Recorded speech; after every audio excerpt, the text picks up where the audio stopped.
जगभर मी जवळपास 63 देशात. आता आपण उदाहरण जर घ्यायचं म्हटलं तर जर्मनी आहे. जर्मनीमध्ये सध्या आपले तिथं एमबीसीमध्ये आमचे मित्र आहेत चव्हाण, त्यांच्याशी आम्ही चर्चा केल्यानंतर असं लक्षात आलं की जर्मनीमध्ये ओल्ड एज पीपलची संख्या वाढत गेल्यामुळे दरवर्षी साधारणपणे 5-5.5 लाख नोकऱ्या तयार होतात. त्या कुठल्या नोकऱ्या आहेत? एक तर स्किल डेव्हलपमेंट, ज्याला आपण ITI म्हणतो. तर आपल्याला 11वी-12वी मध्ये पूर्वी कमवा आणि शिका या तत्वावर भाऊराव पाटलांचं जे काही धोरण होतं त्याप्रमाणे आपल्याला ITI कंपल्सरी होती. आमच्याही शालेय जीवनामध्ये 30 वर्षापूर्वी होती. तर BBA करा, BA करा, BCom करा, BSc करा, पण तुम्हाला एक ट्रेड शिकलाच पाहिजे. आता सिम्बॉयसिसने तर स्किल डेव्हलपमेंटची युनिव्हर्सिटीज पुणे मुंबई रोडला काढलेली आहे. तर स्किल डेव्हलपमेंटच्या युनिव्हर्सिटी ह्या प्रत्येक जिल्ह्याच्या ठिकाणी काढल्या पाहिजे. आपल्याकडे जिल्हा उद्योग केंद्र आहे. जिल्हा उद्योग केंद्राच्या माध्यमातून सुद्धा अनेक योजना राबवल्या जाऊ शकतात.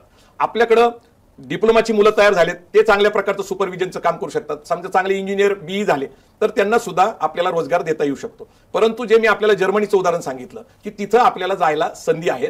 सगळ्यात महत्त्वाचं काय आहे की भारतीय लोकांबद्दल तिथे एक आकर्षण आहे, कारण ते प्रामाणिक आहेत आणि कष्टाळू आहेत. दुसरं, जपानची एक समस्या आहे. जपानमध्ये सुद्धा ओल्ड एज पीपलची संख्या वाढलेली आहे, डेव्हलप कंट्री आहे. दुसरी गोष्ट, बर्थ रेट डाऊन झालेलं आहे, म्हणजे मुलं नवीन जन्माला घालायचे प्रमाण कमी झालेले आहे. आणि जपानमध्ये सुद्धा सर्वेअंती असं लक्षात आलं की दरवर्षी किमान 5 ते 6 लाख लोक आपण ते सामावून घेऊ शकतो जपानमध्ये. इकिगाय नावाचं पुस्तक आलेलं आहे त्यांच्या तिथल्या जीवनमानावर, म्हणजे आयुष्य जवळपास 100 वर्षापासून 128 वर्षापर्यंत तिथं माणसं दिसतात. तर जगभरात हे दिसतंयच. आता सध्या आम्ही अहद ऑस्ट्रेलिया तहत कॅनडा या चळवळी अंतर्गत, जी शिवाजी महाराजांची प्रेरणा आहे, अहद तंजावर तहत पेशावर, म्हणजे हे माझं पूर्ण भारत हा माझा देश जो आहे आजचा, ते माझं राज्य असेल. तर आता आपण ऑस्ट्रेलिया दक्षिणेतला शेवटचा देश आणि कॅनडा हा उत्तरेतला शेवटचा देश, इथपर्यंत आता आपल्या लोकांनी उद्योगधंदा व्यवसायासाठी द्यायला पाहिजे, जायला पाहिजे. मी आपल्याला सांगतो की 8,500 तरुण आता पोलंड, रोमानिया आणि गल्फमध्ये या चळवळीच्या अंतर्गत गेलेले आहेत. बरोबर आहे की आज ही चळवळ अवघड वाटते लोकांना, कारण त्यांना असं वाटतं की हे शक्य आहे, कारण पासपोर्ट आहे, विजा आहे, PR आहे, तिथं नोकरी मिळेल का नाही, तिथली भाषा, तिथलं हवामान, तिथली संस्कृती आपल्या मुलांना झेपल का. परंतु मानसिकतेत बदल केलं तर आज मी दाव्यानिशी सांगतोय की आमचे जे 8,500 तरुण हे आमचे आयकॉन आहेत, हे आमचे प्रतिनिधी आहेत. आता 75 देशामध्ये आमच्याकडे कोऑर्डिनेटर्स आहेत.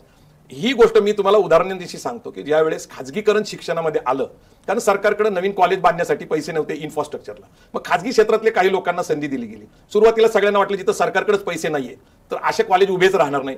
आता तुम्ही बघा की इंग्लिश मीडियम स्कूल सगळ्या खाजगीच आहेत. सगळे कॉलेजेस जे बहुतेक दिसतात ते टॉपर्स येतात ते सगळ्या खाजगी संस्थेमधून येतात. म्हणजे त्यावेळेस ह्या इन्फ्रास्ट्रक्चरला पैसे उपलब्ध झाले, सरकारने जमिनी उपलब्ध करून दिल्या. आता हेच जे शिकलेले तरुण आहे, आता मला सांगावंसं वाटतं की अगदी परवा दिवशी दुबईमध्ये एक एक्झिबिशन होतं.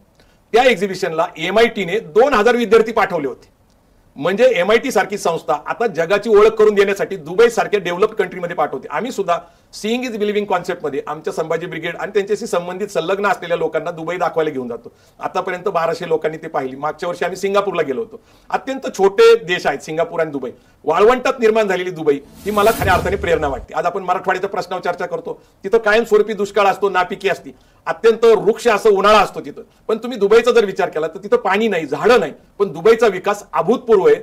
आता दुबईला जगाची राजधानी म्हणून ओळखलं जातं. जगातल्या 220 देशाचे महत्वाच्या सगळ्या कंपनीचे ऑफिसेस आज दुबईमध्ये. पण इच्छाशक्ती असेल तर ते शक्य आहे. पण आपल्याला विजनरी पॉलिटिशियन्सची गरज आहे. मी तुम्हाला एक अजून पुढे विषय नेऊन सांगतो की सध्या मला अशी अपेक्षा आहे की अमेरिकेमध्ये 1960ला जे घडलं, साऊथ अमेरिकेमध्ये स्टेट्स आहेत तिथं आणि नॉर्थ अमेरिकेमध्ये स्टेट्स आहेत. तर नॉर्थ अमेरिकेमध्ये प्रचंड विकास झाला, तिथलं अर्थकारण बदललं होतं, तिथले लोक समृद्ध झाले होते. आणि साऊथ अमेरिकेतले लोक, त्यांना रोजगार नव्हता, बेरोजगारी प्रचंड वाढली होती, अर्थकारण कोलमडीस आलं होतं आणि तिथं रेनिसान झाला, तिथं उठाव झाला आणि साऊथ अमेरिका विरुद्ध नॉर्थ अमेरिका असा संघर्ष उभा राहिला होता. शेवटी अमेरिकन गव्हर्नमेंटने निर्णय घेतला की इक्वल अँड बॅलन्स डेव्हलपमेंट आणि इकॉनॉमिकल डेव्हलपमेंट, म्हणजे एखाद्या स्टेटमध्ये त्याचा GDP आणि इतर स्टेटमधला GDP सारखा जवळपास असला पाहिजे, हा प्रयत्न केला. म्हणजे काय केलं पाहिजे, आता आपण जे मुंबई, ठाणे, नाशिक, पुणे आणि औरंगाबाद हा जो गोल्डन कॉरिडॉरच्या पलीकडे विकास जात नाही, म्हणजे काय MIDCs जात नाही, नवीन नवीन उद्योग जात नाही, आणि ही जी समस्या आहे ती आता सोडवली पाहिजे. आणि बीड असेल, उस्मानाबाद असेल, परभणी असेल किंवा नागपूरमध्ये वर्धा असेल किंवा तिकडे गडचिरोली असेल, इथं आता विकासाची गंगा न्यावी लागेल.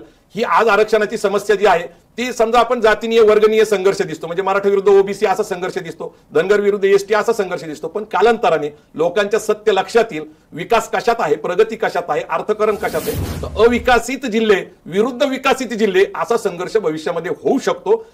मला असं वाटतं की हे सोपं आहे, कारण काय होतं की मुंबईमध्ये विकास दिसतो ते डायरेक्ट हैदराबादमध्ये विकास दिसतो, खाली बेंगलोरमध्ये विकास दिसतो. आता आपले लोक काय म्हणतात, तिथं जायला यायला दळणवळणसाठी रोड नाहीये, वीज नाहीये, पाणी नाही. हे काही खरं नाहीये. नांदेडच्या लोकांना दळणवळणासाठी, त्यांच्या कामासाठी, हॉस्पिटलसाठी, शिक्षणासाठी हैदराबाद जवळ वाटतं. बरेच लोक नांदेड असेल, लातूर असेल, ते तिकडे जातात.